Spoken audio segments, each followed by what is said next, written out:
nice example. Could you repeat Okay, that about the lip? there we go. So is anybody else coming?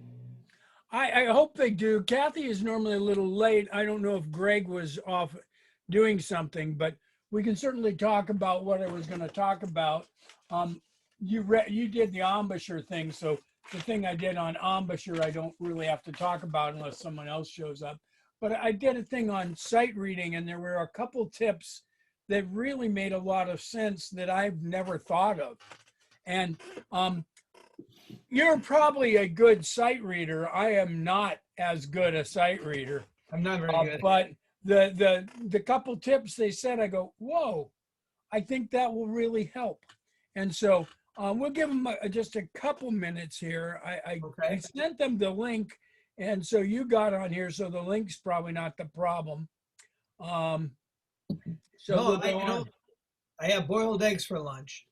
And so they're boiled ahead of time. So I cut them in half and I had a double yolk in one of them. And I said, wow, this is my lucky day. And I came in here and I clicked on your thing and it opened right away. So, Oh, wow, it must be the double really yolk. good.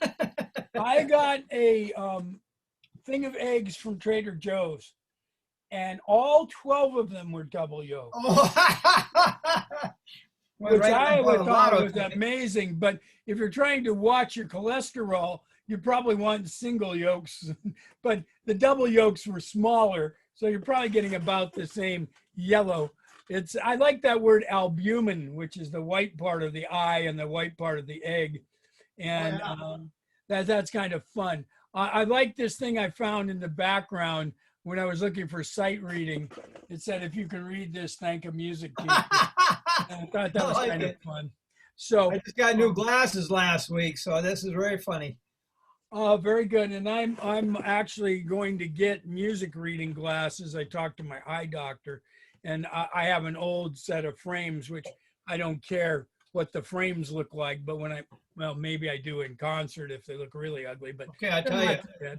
these are progressive lenses and they're very expensive. Okay, and then they give me all kinds of ability to do a lot of things. These are my computer glasses, and what I do is I know how far my monitor is from my eyes. So I took my sheet music in. That's about the same as my music stand, and I took my sheet music in, and I held it out to that level so that I could read all the parts of the music. These are just the cheapest lenses. Oh yeah, yeah. They just have a scratch coat on it, and that's all. They won't sell them nowadays without the scratch coat, but my eye doctor said the scratch coat just gives it something to actually scratch because you scratch through the scratch coat. He said it's not good to have the scratch coat, but nobody will sell them without the scratch coat. They want that little markup. I did one other thing today. This is my gourmet tip of the day. I ran out of my iced tea that I was drinking, but I my ice cube trays, it's always a pain to refill the ice cube trays. My ice maker doesn't work. So I have frozen watermelon because I cut up a big watermelon and I use it as frosty, blend it for a smoothie and stuff like that. But I just took the watermelon chunks and threw them in the cup. And then I put Diet Pepsi in there. And so now the Pepsi has this watermelon hint in the background and very refreshing. But I also added a couple drops of vanilla and half a shot of vodka. And I don't drink much, but that little hint of vodka just makes this so delightful and doesn't impair me in any way. I don't like getting buzzed, but I have this vodka I've had forever. And I said, well, I might as well try some. And it's just wonderful, and it made it nice and cold. And when it's all done, I'll have these cubes of watermelon that have a little hint of vodka and vanilla. Yeah. I'll eat them. My cat came to say hi. You know why? Oh, You know why she came to say hi? She normally gets to eat about 12, and I forgot. So she's staring at me. You'll that have little to wait. You'll have to wait a little while. Okay. that little cat wristwatch, you know. Yeah. It's very good. It's funny. I set alarms during the day to wake up during the week, but on weekends I sleep in, and she doesn't wake me up. During the weekdays when the alarm goes on, or right before the alarm, she'll come and stare at me, or she'll, if she's really hungry, she'll put her butt in my face. And but she doesn't wake me up on the weekends. She lets me sleep Oh, in, so she's very sweet in that way. oh, I So like cats. Yeah. she's wonderful. She was a stray, and I was doing the Chinese at night, and so I'd go out on the porch at 3 in the morning, and I'd see her little face in the bushes. So I started feeding her. Finally, after about a month of sitting in the cold on the back porch, she came up and started rubbing against my leg, and I was petting her, and I go, okay, I'll leave the door open for her. And it rained for a week, and I'm sleeping on the bed, and this ball of wet thing comes jumping on the bed. I go, I don't know, is it a raccoon? Is it a possum? But it was a cat. And A I put wet it, cat. a wet, soaked cat, and Oh, they don't like that. I put a no. towel in my towel heater, and I wrapped her up and cleaned her off. She was so happy, and she came back the next day and made a cat door, but she didn't like it. So she's just an indoor cat now, and she's very happy. She Well, gets fed. we rented a house in Clinton, Maryland, before I knew who Clinton was, and that's where the Mary Surratt house is. The people that killed Lincoln, you know, they all got hung for it. Yeah, The yeah. house is a museum now, but they have that place and they have a crab shack, and that's about it. But we lived on a place that used to be a horse farm, and they decided to develop it, and the parents got old and moved off, and the son took over and made a deal to build houses with Century 21. So we were renting one of those, and these cats were the original barn cats, and they were Oh, from everywhere. there. So they were going around house to house begging food. And this one, she was awfully hairy. She's a Maine Coon, is what. Oh, I love Maine Coons. My Yeah, girlfriend has a Maine Coon. He's got kind of an orangish hint, but big but friendly. Very nice. And they're they have a smart. personality, boy. Oh, they're Really do. smart. And his name's Yeah. Riley, and we call him Riley Bear. Well, And that's a good name. he likes being Bear. We had one before called Buster, and he liked being a lion. If you called him a lion, he was so happy because he Is had that a right? in Maine. But he didn't want to be a bear. And Riley wants to be a bear, so it's funny.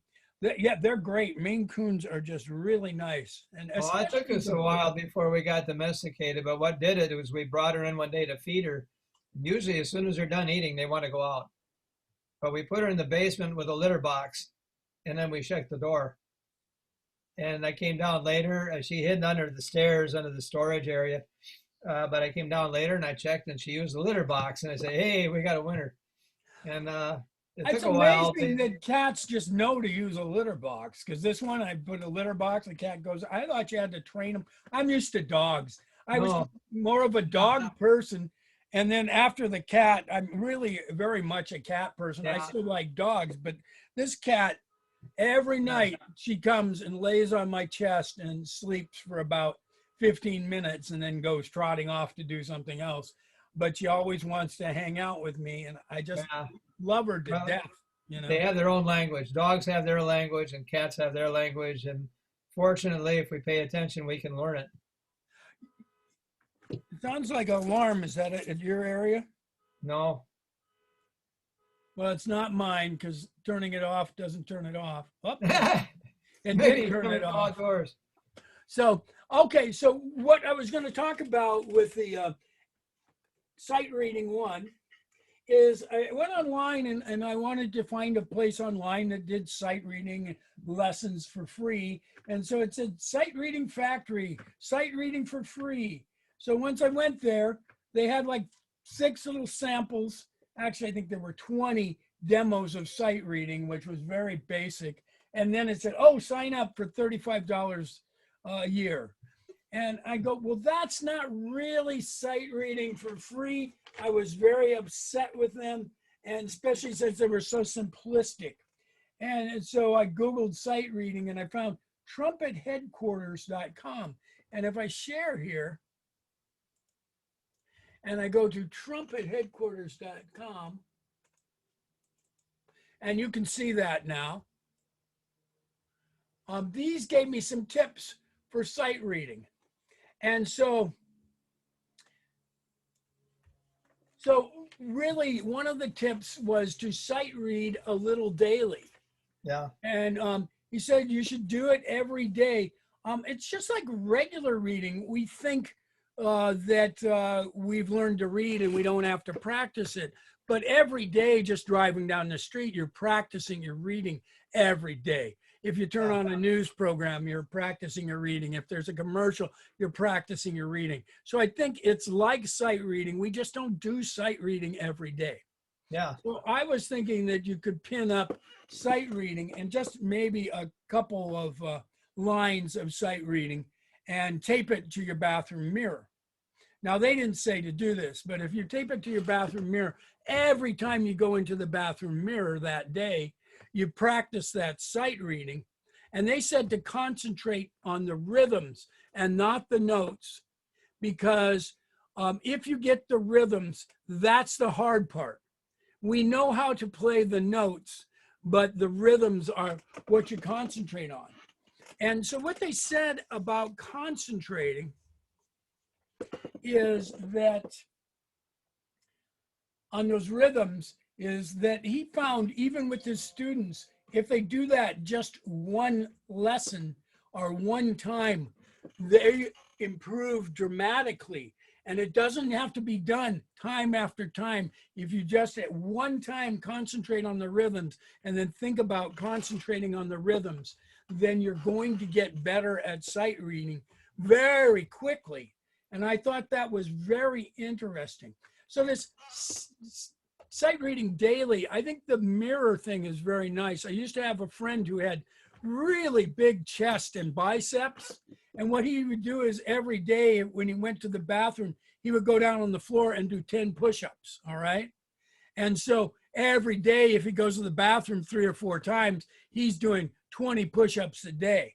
And then he gradually built that up. So after that month, he would do 15 push-ups. Then he'd do 20 push-ups. And this guy, giant arms, he was in my karate class, and he could stand on his hands and walk around. And he said he didn't go to the gym. He just, every time he went into the bathroom, he did those push-ups religiously. So I think if we do that with our sight reading, and maybe, every other day you do a different musical signature, 3, 4, 5, 8, and you practice that, I think you're going to get a lot better. Now, in the beginning sight reading stuff that was here, and there was a bunch of books that you could buy on sight reading.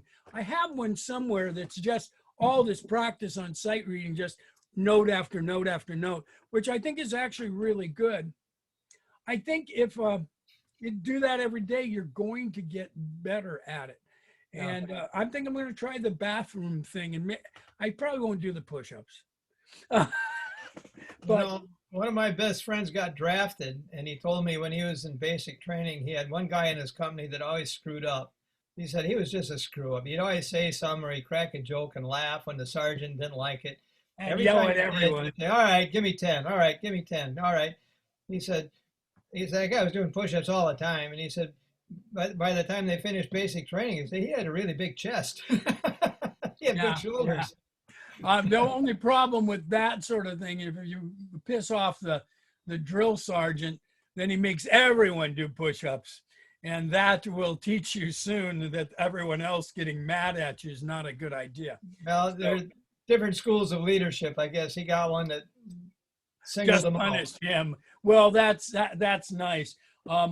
When I first went up to Kingsman Drum and Bugle Corps, they were doing some rhythms, and I thought it was funny, and I was kind of slapping my knees and making rhythms with my hands, and the director of the corps just really was pissed off at me. Rated me down because I was used to being in a smaller corps where I could crack people up and nobody cared.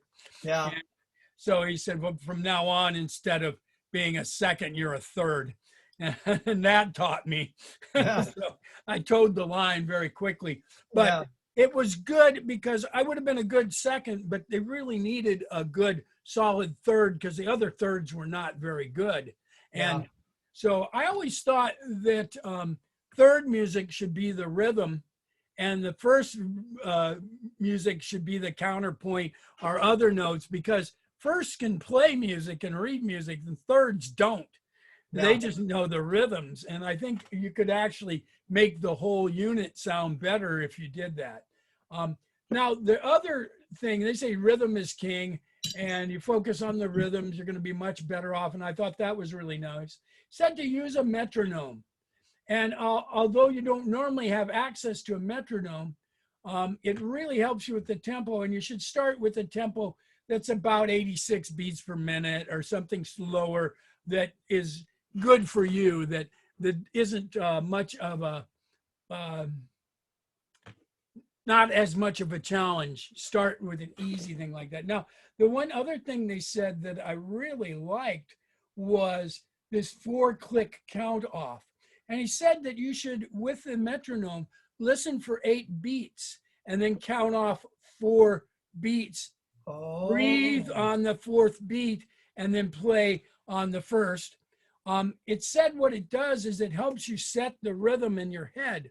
A lot of directors will just go, okay, after 4, 1, 2, 3, 4, and then you play. But if they said, okay, after 12, and they went 1, 2, 3, 4, 1, 2, 3, 4, 1, 2, 3, 4, then you'd have the rhythm in your head, and I think you'd be much better off. So I think that's a really good thing, and it's saying click, click, click, click, click, click, click, click, put your trumpet up, 1, 2, 3, 4, breathe on 4, and then play. Now, I don't know about the breathe on 4.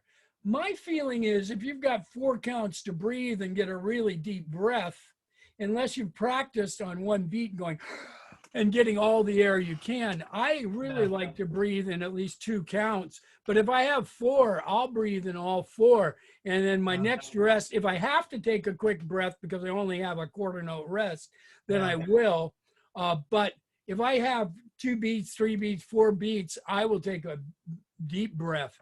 And so, but maybe this is getting you used to playing and breathing in just 1 count because sometimes you don't have that. John Wilder, the trumpet player for the San Diego Symphony.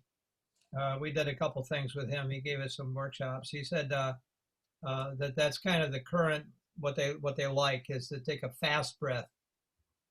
So you go 1, 2, 3, you suck it in fast instead of taking a long, gentle breath. I don't know why, but I guess that's a school of thought. Maybe you're getting used to taking a quick breath, and then when you need to take a quick breath, you can do it. That could be. I'm really of the opinion if you've got time, take a big breath, but that's okay because I think in 4 counts I can get much more air than in 1 count, even if I'm good at taking a deep breath in 1 count.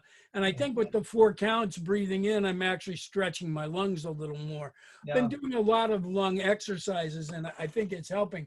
But that's really the basics for this sight reading that they said. Now, when I talked about sight reading before, they said to look at the music with a quick glance and look at the key signature to make sure you got the key signature down, and then just peruse it to see if there's any incidentals as you're going along to make sure that you see where those key changes are and those key signatures are. Now, when we're practicing trumpet with Ed, I'm always going, now where's the repeat? I mean, there's a second ending, and some songs are really weird. Where does the repeat go? It goes here, and then you go El Capo to the top, and all those little terms like, well, where the hell does it go? Because if I don't do that when they're playing, I get lost because when they're repeating, they're going back to a place where I'm not going back to, and then I have to figure out where the hell I am. And some of the songs are going to the first ending, second ending, then they're going down, and at the end they've got a first ending, second ending, and do you go all the way back to the beginning, or do you go here? And so it's once you've really looked at it, it's fairly obvious, but not always.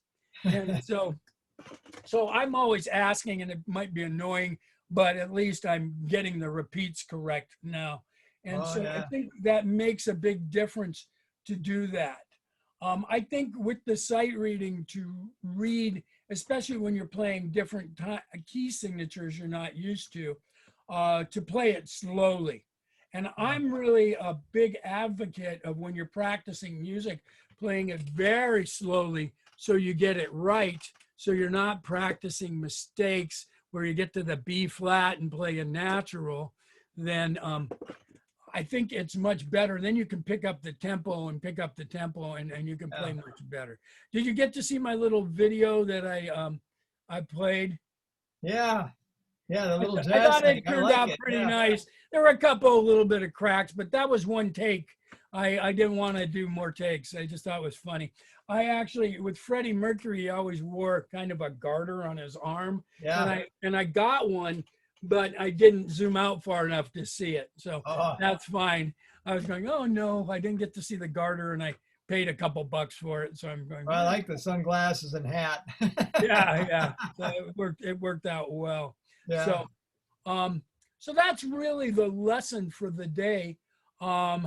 Anything else going on? Well, one thing I was thinking, let me stop this and I'll share a different share. You had sent us the one with that mouthpiece pressure thing. Yeah. I don't think I have it open here, so I can't share. I can share this one. I can print this on the 3D printer. I've still got to get the head working, but I printed one of these before with me, and I got a little bolt for it. And I've noticed that a lot of the drum and bugle corps have these on the side of their horn. So when they're walking out on the field, they can have their mouthpiece in there, and they can be buzzing their lips and getting a little warmed up as they're walking on the field.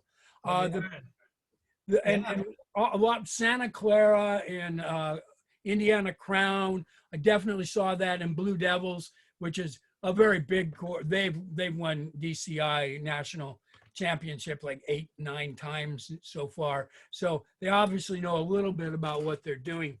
One thing that'll happen with the drum corps, if you warm up or make noise while another corps is on the field, they will penalize you for it. And so if you're really far away, maybe in one of the back football fields, you could play lightly. But if you're making enough noise that you can hear it in the stands, they will penalize you. They'll give you a couple points off.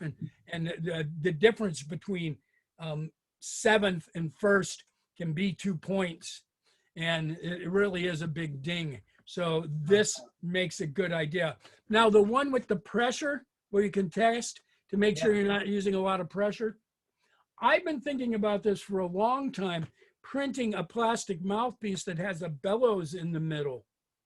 So when you're playing, if you push too much pressure, it will give and go away. But I was thinking with the bellows that it actually would, when you push too hard, it makes the hole smaller and you can play higher. So when you push too hard, the hole gets smaller. When you release, the hole gets bigger and you can play mellow. Yeah. Push harder and you can play higher. Instead of changing the cup size, you're changing the aperture size in the venturi throat or whatever.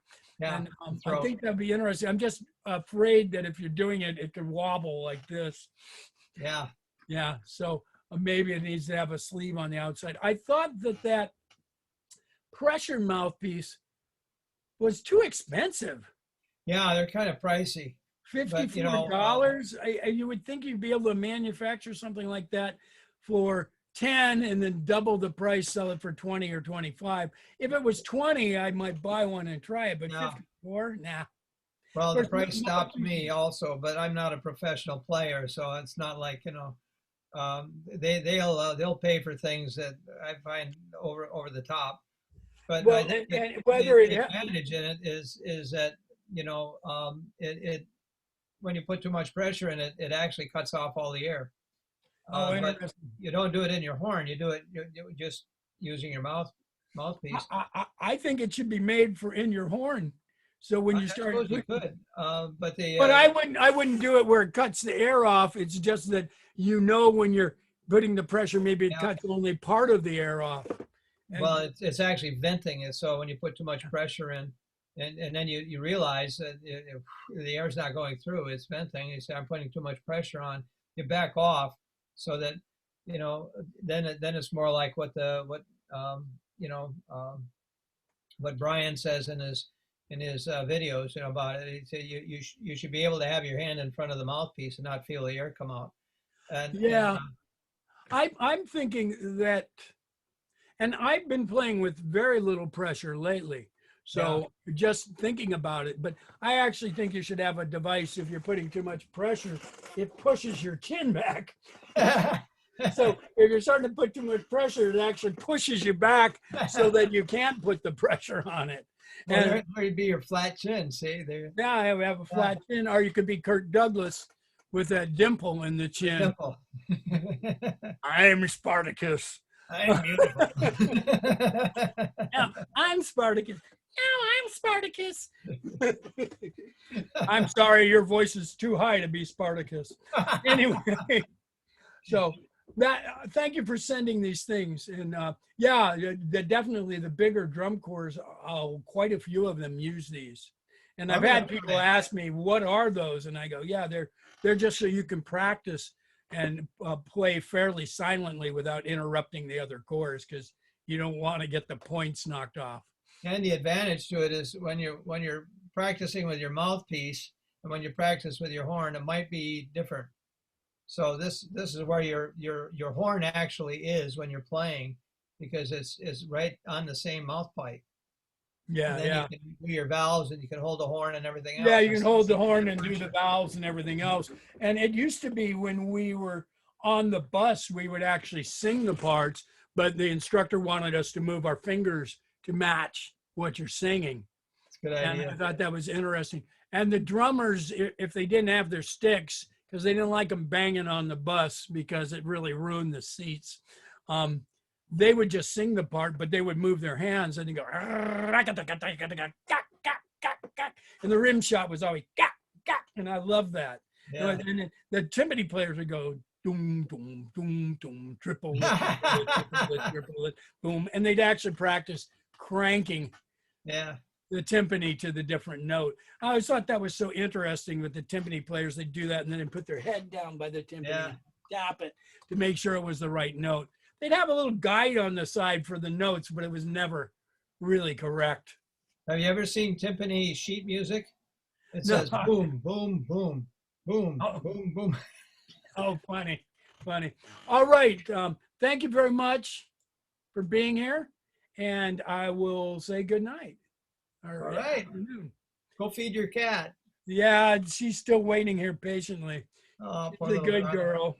She's such a good girl. She's curled up in a ball. She's been lately running down the hall away from me, and then I'll go, floppers, and she'll flop on her side and stretch out and start crawling, and I'll go and pet her, and I bounce her butt out. She likes her butt bounced. I bounce it up and down, and I go, but she likes it rubbed, but I just kind of bounce it up and down, and she just loves it. So I guess it's a little massage for her butt. Yeah. Yeah. And Well, they all have their own personality, that's for sure. I've been, every time I see her too, I try to brush her, and she just goes nuts. She loves it. So, she's a good girl, and she's so happy to be owned. So I think strays are probably the best. Yeah, So they this is the only one I've had. appreciate. You know, I probably had it with ours is we had to watch what she ate because she tended to eat a lot. You know, it's like when you're She stray, will you have eat. a hard time getting food. Normally they don't eat that much. The cats will eat a little. Dog will eat the whole thing. This cat will eat the whole thing. If I put a can out, she'll eat the whole thing. And That's from she being wants stray, I to think. eat and eat and eat because she was outside and didn't get fed. She was very skinny, and now she's filled out nicely, but not fat. So Yeah, you have to watch it. We wound up, ours had kidney infections, and I think it shortened her life. But they put us on Smith's Science Diet, which she loved, and it controlled her weight, and she it helped to control her kidney infections. It's funny that they don't like it when you change their food either, unless they decide they don't like it. I used to have a rabbit, and I fed it Kelly's rabbit food. And so I thought, well, I'll change to Purina. Purina sounds like a better brand, and it was a good price. And changed to Purina, and the rabbit just kicked the bowl over, didn't want it. It all fell out the bottom, and I'm going, you're going to eat Purina. I kept giving it 3 days, and finally the rabbit said, well, I guess I'm hungry. So started eating the Purina, but he Grumble, grumble, munch, but he munch. liked the Kellys, wanted the Kellys. So I said, I'm sorry, you got the Purina until the bag is empty. So, all right, bye-bye. Okay, Doug, good talking to you, man. It's always fun, Lon.